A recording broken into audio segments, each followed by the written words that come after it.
Kolona učesnika Marša mira koja broji hiljade ljudi sa skoro svih dijelova planete i koja se iz godine u godinu povećava, kreće trasom slično onoj kojom su 1995. godine Bošnjaci iz sigurnosne zone Srebrenica pokušali da nakon njenog pada dođu do slobodne teritorije. U periodu 3 dana prelazi se put dug oko 110 km. Na svakoj od navedenih lokacija učesnici su u prilici vidjeti neko od mjesta na kojima je došlo do masovnih pogubljenja zarobljenih Bošnjaka. U toku marša se na određenim lokalitetima održavaju kraći historijski časovi na kojima se mogu čuti svjedočenja preživjelih osoba, učesnika marša smrti iz 1995. godine. Uzimajući u obzir trend iz godine u godinu, ovo je sedma godina za redom se organizuje Marš mira, mi očekujemo negdje oko 6.500 učesnika da će pristupiti ovoj manifestaciji. Jako je bitno istaći da od tih 6.500 imamo blizu 1000 učesnika koji dolaze iz svih krajeva svijeta. Polazak kolone je znači u 9 sati ujutro 8. jula. Prvo mjesto prenoćišta je mjesna zajednica Kamenica u Zvorniku, dok je drugo mjesto prenoćišta mjesna zajednica Pobuđe, općina Bratunac.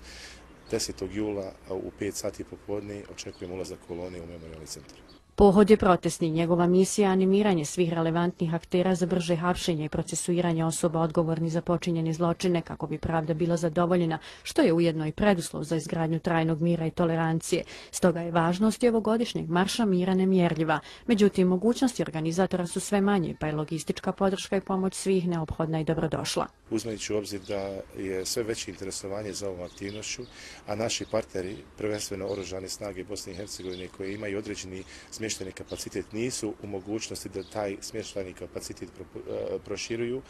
Prinuđeni smo apelirati na sve ljude koji dolaze na Marš mira da ove godine ponesu svoje šatore. Znači, Oružane snage imaju kapacitet od 2.500 ljudi, mi očekujemo 6.500 ljudi. Znači, 4.000 ljudi, ako ne ponesu šator, imat ćemo problem gdje da ih smjestimo. Učesnici po završetku marša imaju priliku prisustvovati komemoraciji i učestvovati u obavljanju dženaze namaza, ukopu identifikovanih žrtava genocida pronađenih u nekoj od masovnih grobnica sa lokaliteta kojima su i sami prolazili u sklopu planirane maršrute.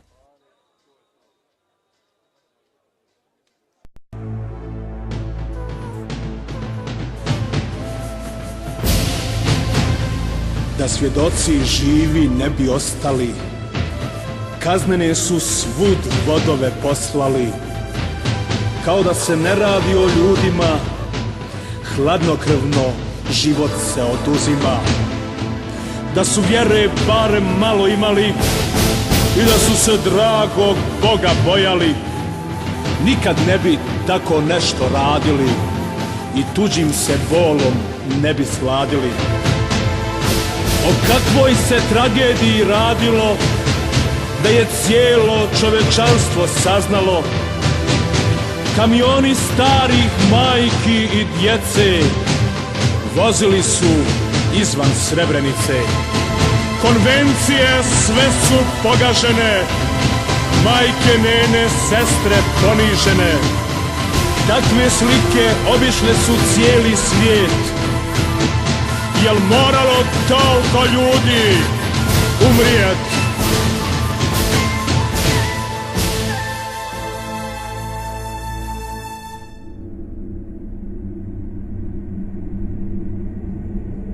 Kamioni ko da robu prevoze, ljude svuda srodne grude odvoze.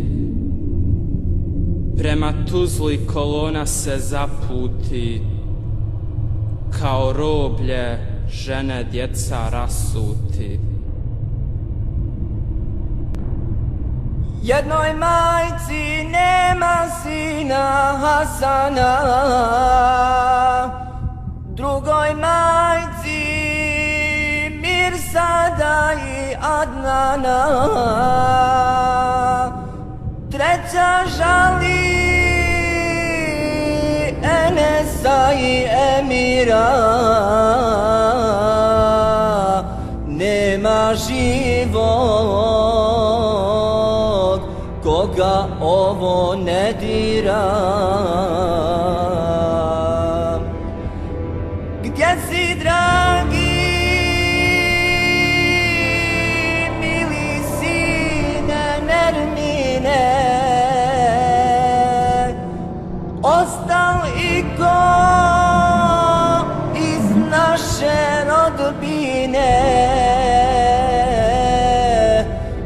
Dal se mujo kroz planine probio, jutros rano i sin mu se rodio.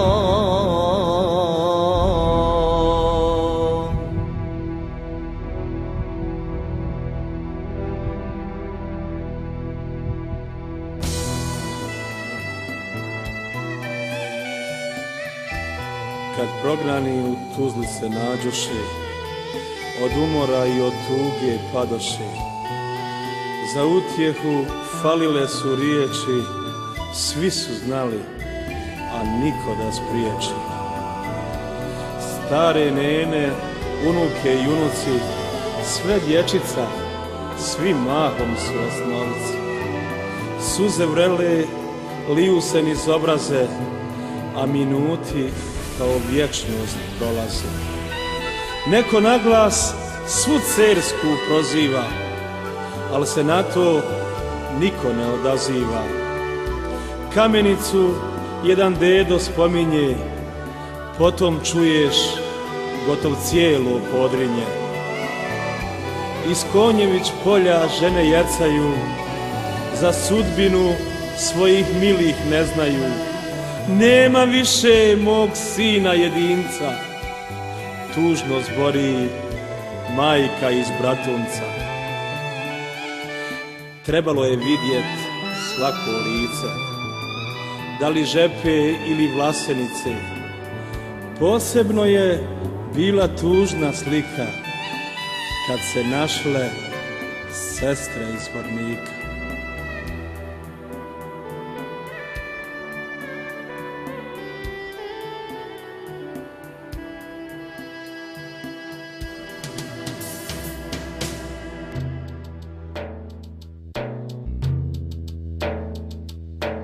Svaka priča gotov isto završi, hoće tuga naprosto da uguši. Neće srce, ne može da prihvati da se niko nikad kući ne vrati.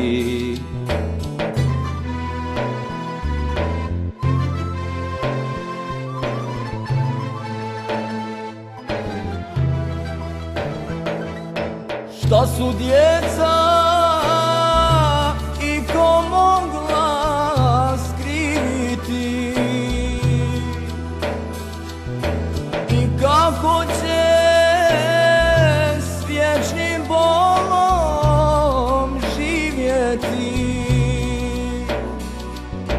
Izgubiše svoje najmilije, šta tu tjera čovjeka da ubije.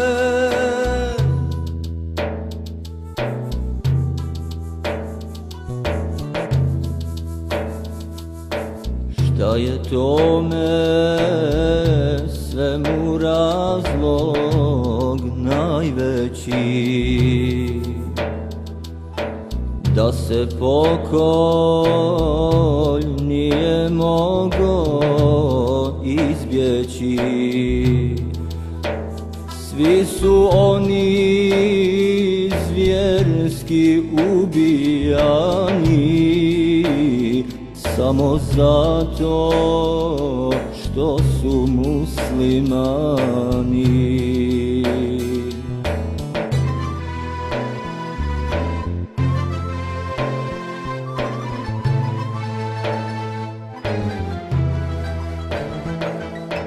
Oni što su u životu ostali, robovi su vječne tuge postali. Valja živjet, odhraniti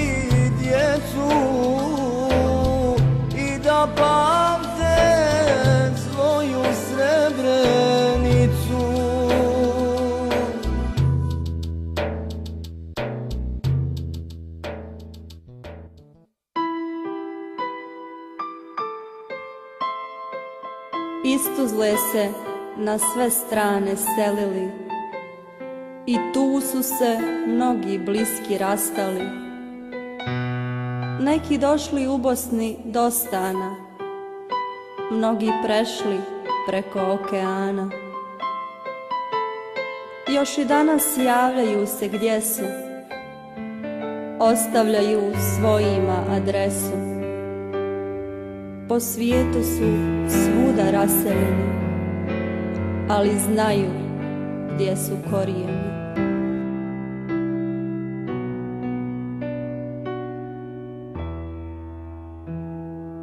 Djeca rastu daleko sa strancima, al se srećom smatraju Bosancima. Bosanski se još u kući spominje, draga Bosna i najdraže Podrinje. Svako svome koliko može pomaže, na zohor se umrijeti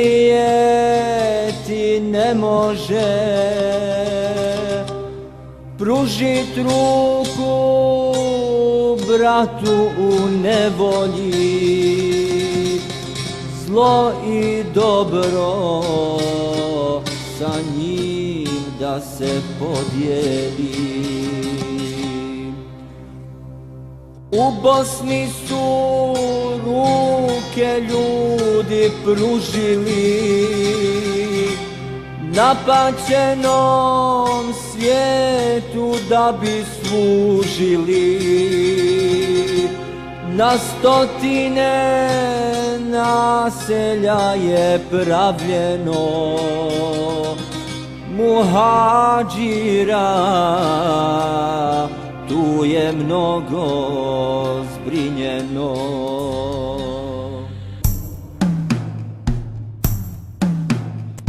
Dženaza je žalosna i velika, stigli ljudi maksuz izdaleka, što iz Bosne, a što iz tuđine, da bi korak bili do istine. Kraj svakoga mezara je neko što je kosti najmilijeg čeko. Na prozivci niko se ne javlja, samo tabut u mezar se stavlja.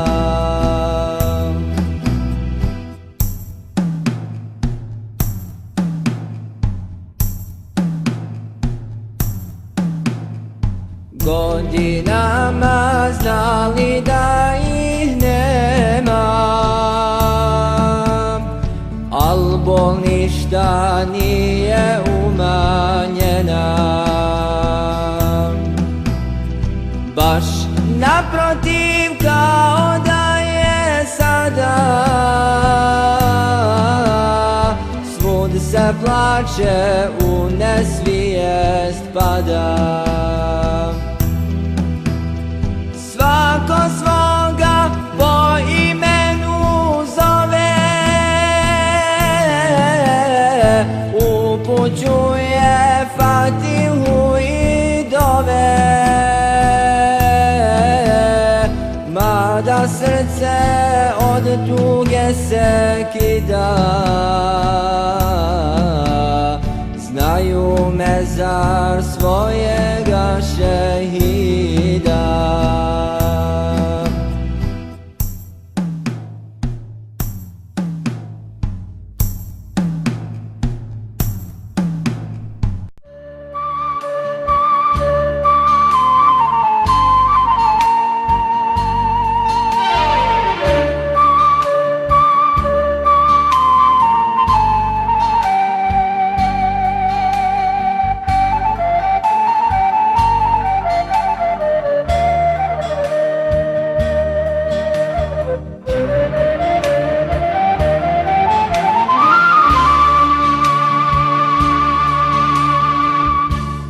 plakala stara majka milosnom. Suza roni, srce zbori, Bože moj. Skrušeno je ruke digla i od Boga zatražila da joj snage da, da joj njenu dušu smiri i da bolno srce vidi, jer je žalostno. Na ovom svijetu lijeka nema, znadem ja, mojoj tuzi lijek je jedan, hak Allah. U džennetu svoga vlada sreću ja, smiluj mu se, oprosti mu ja Allah. Na ovom svijetu lijeka nema, znadem ja, mojoj tuzi lijek je jedan, hak Allah. U džennetu svoga vlada sreću ja, smiluj mu se, oprosti mu ja Allah.